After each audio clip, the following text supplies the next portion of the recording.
नमस्कार, खबरों का पंचनामा देख रहे हैं आप और मैं हूं आपके साथ परवीन शेख।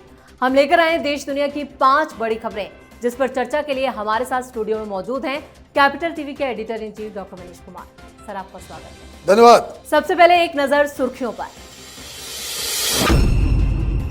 पीएम मोदी आज से 2 दिन के उड़ीसा और बंगाल दौरे पर कई परियोजनाओं की दी सौगात। कल कोलकाता में अंतर्राष्ट्रीय योग कार्यक्रम में लेंगे हिस्सा। उद्धव ठाकरे पर बरसे अमित शाह। कोल्हापुर में बोले अब कोई गुट नहीं बचा, शिंदे की शिवसेना ही असली शिवसेना। कोलकाता एयरपोर्ट पर टीएमसी कार्यकर्ताओं का बवाल। बीजेपी पर लगाए सुरक्षा चूक के आरोप। टीएमसी महासचिव अभिषेक बैनर्जी ने कानून व्यवस्था पर उठाए सवाल। राम मंदिर चढ़ावा चोरी मामले में एसआईटी आज सीएम योगी को सौंप सकती है रिपोर्ट। 50 से ज्यादा लोगों से हो चुकी है पूछताछ। युद्ध विराम के बाद लेबनान पर इजराइल का अटैक, 16 लोगों की गई जान। ईरान ने भी खोला जंगी मोर्चा। राष्ट्रपति ट्रंप ने जताई नाराजगी। खबरों में सबसे पहले बात पीएम मोदी की।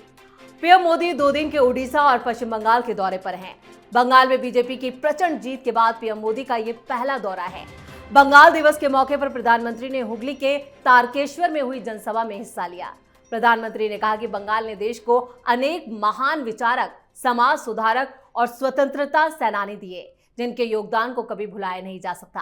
पीएम मोदी के कार्यक्रम में बड़ी संख्या में लोग मौजूद रहे। बंगाल दिवस के मौके पर उन्होंने राज्य की सांस्कृतिक पहचान, ऐतिहासिक गौरव और विकास के संकल्प को दोहराया।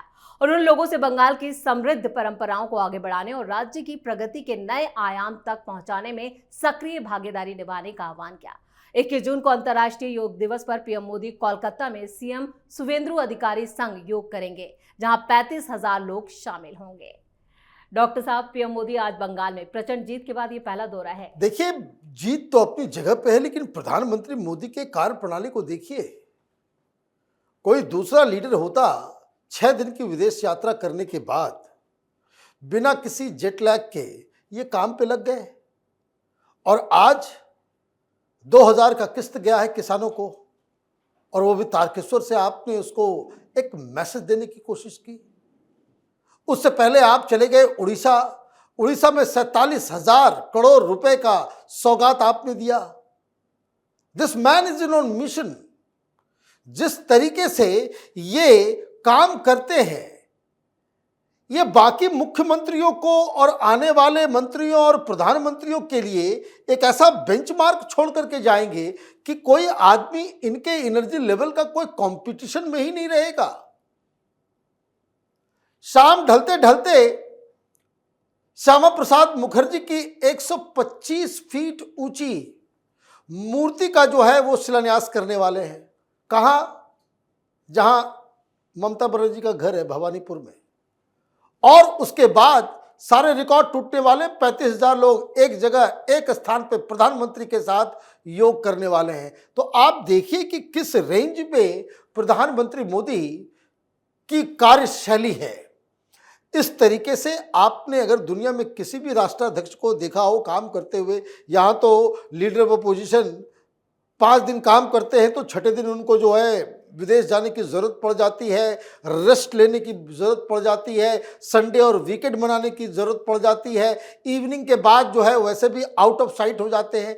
तो ये बताता है कि प्रधानमंत्री मोदी किस तरीके से अपने काम के प्रति डेडिकेटेड है। बिल्कुल सही कहा आपने। और खबरों में आगे का रुख करते हैं। केंद्रीय गृह मंत्री अमित शाह ने आज महाराष्ट्र के कोल्हापुर में गजब भाषण दिया, या कहें कि गजब गरजे। उन्होंने एक के बाद एक शब्दों के बाढ़ से उद्धव की बोलती बंद कर दी। उद्धव ठाकरे पर निशाना साधते हुए अमित शाह ने मुस्कुराते हुए एकनाथ शिंदे का परिचय दिया और कहा कि पहले एकनाथ शिंदे के नाम के आगे लगाना पड़ता था शिंदे गुट, लेकिन अब सिर्फ रह गई है एक ही शिवसेना, कोई अन्य गुट बाकी नहीं रहा। देश में सिर्फ एक ही असली शिवसेना है और उसके प्रमुख हैं एकनाथ शिंदे। उद्धव ठाकरे ने अपनी पुरानी विचारधारा छोड़कर राहुल गांधी की अगुवाई वाली कांग्रेस के साथ गठबंधन किया, जिसका नतीजा ये रहा कि अब वो खत्म हो गए। शाह ने फडणवीस सरकार के काम की तारीफ करते हुए कहा कि राज्य में तेजी से विकास हो रहा है और सरकार स्थिर नेतृत्व के साथ आगे बढ़ रही है। वहीं दूसरी तरफ उद्धव ने पार्टी अध्यक्ष पद से इस्तीफे की पेशकश कर दी है। आज अमित शाह गजब गरजे और उद्धव को कहे कि एक तरह से उनकी पूरी की पूरी बक्कल उधेड़ दी। देखिए, ये लड़ाई ही उद्धव ठाकरे और अमित शाह के बीच थी। ये ईगो की लड़ाई उस वक्त से है जब गठबंधन के साथ मिलकर आखिरी चुनाव लड़ा था उद्धव ठाकरे ने बीजेपी के साथ। और उस समय कई बार जो गठबंधन की बातचीत होती थी, अभी उद्धव ठाकरे नाक रगड़ने के लिए जाते हैं जनपद पे, सोनिया गांधी के पास, राहुल गांधी के लिए कसीदे गढ़ते हैं, राहुल गांधी को नेता बनाते हैं, है ना, उनके बुलावे पे छट पहुंच जाते हैं। अमित शाह को एक जूनियर पार्टनर की तरह वो बार बार बुलाते थे कि मातोश्री आइए, तब वहां डिस्कस होगा। और वहां अपने कुर्सी पे बैठे हुए और जैसे कोई सामने आया, बहुत बेइज्जत और लज्जित किया उन्होंने। देवेंद्र फडणवीस भी जाते थे मीटिंग में, उनको बाहर बिठा दिया जाता था। ये तो उसी समय आपने गलत आदमी को गलत डायल कर दिया। आपने एक ऐसे व्यक्ति से आपने ईगो फंसा लिया कि जिसके डिक्शनरी में माफी है ही नहीं। जीत के बाद फिर आपने लज्जित और बेइज्जत करने की कोशिश की कि बंद कमरे में बैठक हुई थी कि मुख्यमंत्री मैं बनूंगा। सीटें कम और मुख्यमंत्री की दावेदारी। फिर आपने गठबंधन तोड़ा और उसके बाद आप टूटते ही रह गए, एक के बाद एक टूट। और एक बात मैं बार बार कहता हूं, the man who laughs last laughs best. और वही हंसी आज अमित शाह की नजर आ रही है जब वो कह रहे हैं कि उद्धव ठाकरे खत्म, शिवसेना है लेकिन एक ही शिवसेना है और वो शिंदे की शिवसेना है। जी, अब बात अभिषेक बनर्जी की। टीएमसी के राष्ट्रीय महासचिव अभिषेक बनर्जी जैसे ही कोलकाता एयरपोर्ट पहुंचे, उनके खिलाफ नारेबाजी शुरू हो गई, जिसके बाद टीएमसी समर्थक भी नारेबाजी करने लगे और बीजेपी समर्थकों के साथ धक्का मुक्की की गई, जिसके बाद एयरपोर्ट के बाहर भारी पुलिस बल को भी तैनात करना पड़ा ताकि स्थिति को कंट्रोल किया जा सके। अभिषेक बनर्जी ने सोशल मीडिया प्लेटफॉर्म एक्स पर पोस्ट करते हुए दावा किया कि उनके कोलकाता पहुंचने के कुछ ही वक्त बाद एयरपोर्ट पर एक ऐसा शख्स पकड़ा गया जिसके पास हथियार थे। उन्होंने कहा कि यह बेहद चिंताजनक घटना है और इससे सुरक्षा व्यवस्था पर सवाल खड़े होते हैं।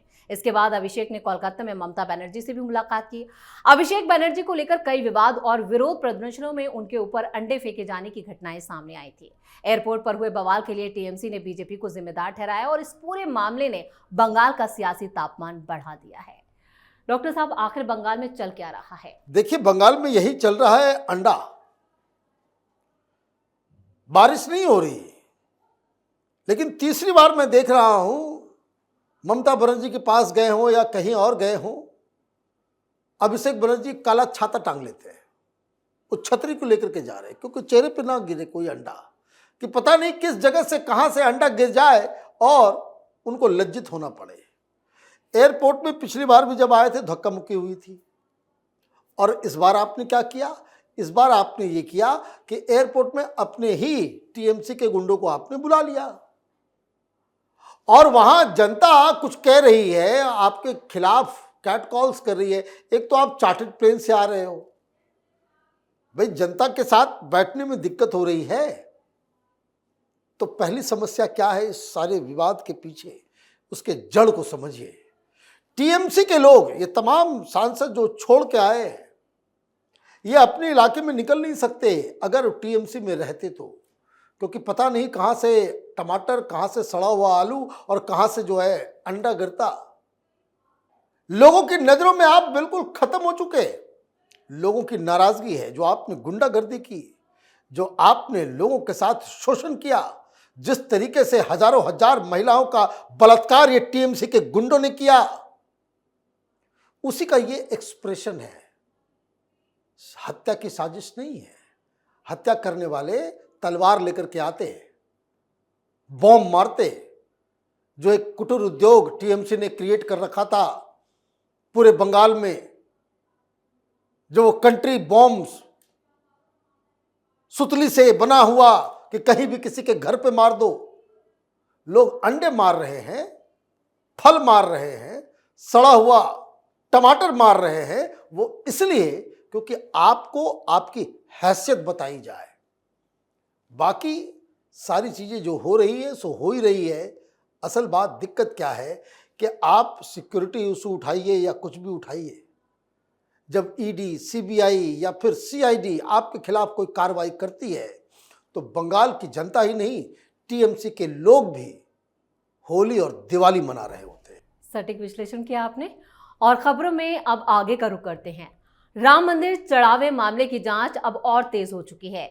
3 सदस्यीय एसआईटी टीम आज लखनऊ पहुंची, जहां वो शुरुआती रिपोर्ट जो है वो सीएम योगी को सौंप सकती है। एसआईटी ने पहले अयोध्या में मंदिर परिसर, दान पेटियों, नकदी गिनती व्यवस्था और उससे जुड़े कर्मचारियों से पूछताछ करके जानकारी जुटाई थी। जांच टीम अब ये सबूत सीएम योगी को देने वाली है। इस मामले को लेकर मुख्यमंत्री योगी आदित्यनाथ ने भी सख्त रुख अपनाया है। उन्होंने साफ कहा है कि किसी भी आरोपी को बख्शा नहीं जाएगा। गौरतलब है कि श्री राम जन्मभूमि तीर्थ क्षेत्र ट्रस्ट के मांग पर राज्य सरकार ने इस पूरे मामले की जांच के लिए 3 सदस्यीय एसआईटी का गठन किया था। जांच दल में प्रशासन, पुलिस और वित्त विभाग से जुड़े सीनियर अधिकारी शामिल किए गए। राम मंदिर से जुड़े इस मामले पर देश भर की निगाहें हैं। अब सबकी नजरें एसआईटी की जांच रिपोर्ट पर हैं। डॉक्टर साहब, एसआईटी लखनऊ पहुंची है और योगी को अपनी रिपोर्ट सौंपने वाली है। देखिए, 2-3 चीजें समझ लीजिए जी, इसके ऊपर राजनीति जो करेगा वो तबाह होगा। ये जो अखिलेश यादव इसको राजनीतिक तूल दे रहे हैं वो उचित नहीं है। ये मैं इसलिए कह रहा हूं क्योंकि इस तरह की गड़बड़ियां और भी धर्म क्षेत्र या धर्म स्थल के ऊपर, चाहे वो मजार हो, चाहे वो देवबंद हो या कहीं भी हो, होता है। और अगर हो जाता है तो सारे लोगों की बोलती बंद हो जाती है। लेकिन राम मंदिर में हुआ है, ये तो महापाप हो गया, महापाप हो गया। तो राजनीति के अलावा इसमें बहुत सारी चीजों को दुरुस्त करने की आवश्यकता है। एसआईटी की रिपोर्ट योगी आदित्यनाथ के पास पहुंचते ही योगी आदित्यनाथ एक्शन लेंगे, बुलडोजर भी चलेगा, इसमें कोई दो राय नहीं है। लेकिन चूक कहां हुई, कौन जिम्मेदार है, इसके ऊपर तो बात करना पड़ेगा। अगर वहां पे चोरी हुई है, आस्था के साथ खिलवाड़ हुआ है, लोगों के चढ़ावे को किसी ने हाथ लगाने की कोशिश तक की, यहां तो चोरी का मसला चल रहा है कि सोने की सिक्के और चांदी की ईंट ये सब गायब हुई है, तो इसमें ये जो पूरा न्यास है ना, इन सब को बाहर कर देना चाहिए। कोई नहीं बचना चाहिए। लापरवाही नीचे के स्तर पे हुई तो बाकी लोगों ने आंखों पे पट्टी बांध ली थी क्या? आंखों पे पट्टी बंध गई थी क्या? और इसके ऊपर सख्त से सख्त, बहुत सारे लोगों को मैं देख रहा हूं पॉलिटिकल बयान दे रहे हैं कि इसमें प्रधानमंत्री को बोलना चाहिए, तो इसमें ये बोलने से काम नहीं चलेगा। एक्शन, कोई बचे नहीं, चाहे वो कितना भी बड़ा व्यक्ति हो। और इसके लिए अगर इस पूरे ट्रस्ट के लोगों को बाहर निकाल करके नए ढंग से लोगों को वहां पे नियुक्त करना चाहिए तो वो काम होना चाहिए, क्योंकि इस पाप में ऊपर से लेकर नीचे तक सब हिस्सेदार बन गए हैं, कोई जानबूझ के और कोई अनजाने में, लेकिन रिस्पॉन्सिबिलिटी तो उनके सिर पे ही चिपकेगी। बिल्कुल, आपने सही और सटीक जानकारी दी। इधर खबरों की आखिर में बात कर लेते हैं लेबनान पर हुए अटैक की। लेबनान पर इजराइल के ताजा हमलों ने मध्य पूर्व की राजनीति में भूचाल ला दिया है। राष्ट्रपति डोनाल्ड ट्रंप शांति और युद्ध विराम की अपील कर रहे थे, लेकिन इजराइल ने दक्षिणी लेबनान में बड़ा सैन्य ऑपरेशन शुरू कर दिया। इस हमले के बाद अमेरिका ईरान समझौता भी टल गया और उपराष्ट्रपति जेडी वेंस की स्विट्जरलैंड दौरा भी उन्हें रद्द करना पड़ा। मध्य पूर्व में तनाव लगातार बढ़ता जा रहा है। इजराइल ने लेबनान में हिजबुल्लाह के ठिकानों को निशाना बनाते हुए कई हवाई हमले किए। इजरायली सेना का दावा है कि यह कार्रवाई उत्तरी सीमा पर बढ़ते खतरों और रॉकेट हमलों के जवाब में की गई। इजराइल के अटैक में 2 दर्जन से ज्यादा लोगों की जान चली गई है। इधर लेबनान ने इजरायली हमलों पर नाराजगी जताई है। ईरान ने भी जंग का मोर्चा संभाल लिया है। इजराइल, लेबनान और अमेरिका की गतिविधियों पर अब दुनिया की नजरें टिकी हैं। क्या डॉक्टर साहब, एक और बड़ी जंग की आहट? ये ऑलरेडी हो चुका है। संख्या जो बताई जा रही है 47 पहुंच चुकी है। लेबनान में लोगों की मौत हो रही है। ये होना ही था। ये बहुत सारे लोग एनालिस्ट, भाई चलो भाई अब बातचीत हो गई, डील हो गया। और कीर्ति आजाद को मैं देख रहा था, ओ पाकिस्तान ने भी साइन कर दिया, कितना बड़ा डिप्लोमेटिक लीप ले लिया। कुछ नहीं होने वाला। कैपिटल टीवी के दर्शकों को शुरू से मैं इस बात को कहता आ रहा हूं कि लड़ाई में 3 लोग हैं, अमेरिका है, इजराइल है और ईरान है। जब तक तीनों के बीच एग्रीमेंट नहीं होगा, और टू बी मोर प्रिसाइज, इस युद्ध में नुकसान 7 गल्फ कंट्रीज को भी हुआ है। इसमें कतर भी है, इसमें सऊदी अरब भी है, इसमें बहरीन भी है, इसमें यूएई भी है। इन सारे देशों के ऊपर जो आपने हमला करवाया, ईरान ने जो वहां पे नुकसान पहुंचाया, आप डोनाल्ड ट्रंप ये सोच रहे हैं कि ईरान और अमेरिका बातचीत कर लेगा, आपके 2 नमूने जो है वो जाकर के बातचीत कर लेंगे, कोई जो है करार पे साइन कर देंगे और ये बाकी सारे लोग 8-8 देश मान लेंगे। इस युद्ध की शुरुआत इस वजह से है, और ये युद्ध कभी नहीं खत्म होने वाला युद्ध इसलिए है क्योंकि ईरान इजराइल को खत्म करना चाहता है, इजराइल को रिकॉग्नाइज नहीं करना चाहता, इजराइल के साथ वो कोई समझौता नहीं करना चाहता, और ये इम्पॉसिबल है, ये इम्पॉसिबल है। अनटिल अनलेस ये तीनों ही देश आपस में बैठेंगे और तीनों के बीच करार नहीं होगा, कोई भी पीस डील सक्सेसफुल नहीं होने वाला। ये अमेरिका होता कौन है कि ये इजराइल की डिफेंस और उसके विदेश नीति को तय कर ले? अगर आपको तय भी करवाना है तो आप ईरान को कहो कि भाई इजराइल को आप रिकॉग्नाइज करो। ईरान कभी करेगा नहीं, जब करेगा नहीं तो युद्ध होगा। और आपने जो करार भी किया उसमें क्या है? क्या ईरान ने लिख के दिया कि हम न्यूक्लियर वेपन नहीं बनाएंगे? जो हाई स्पीड मिसाइल्स हैं जिससे अटैक किया गया, उसको नहीं बनाएंगे या उसको सरेंडर कर देंगे, ये है क्या? नहीं है। और जब नहीं है तो इजराइल के ऊपर थ्रेट है, और इजराइल के ऊपर थ्रेट होगा तो इजराइल लड़ेगा। ये सिंपल सी बात है। डोनाल्ड ट्रंप ने फॉरेन पॉलिसी और अमेरिका की साख को तबाह और बर्बाद कर दिया है।